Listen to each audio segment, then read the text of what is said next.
I am eternally amused at how Americans have a great, huge, massive issue about people flipping the bird. So, I'm just watching this.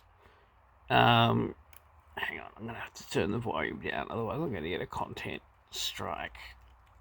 But there's this guy in the crowd who flips it for 5 frames.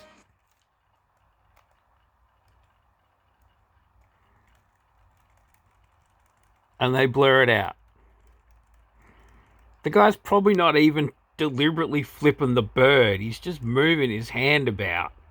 But now, watch this. No bird. No bird. Oh, bird adjacent. Getting there.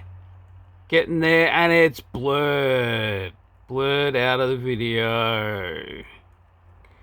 For 1, 2, 3, 4, 5, 6, 7, 8, 9 frames of a 25 or 30 frame per second video. America, you so crazy.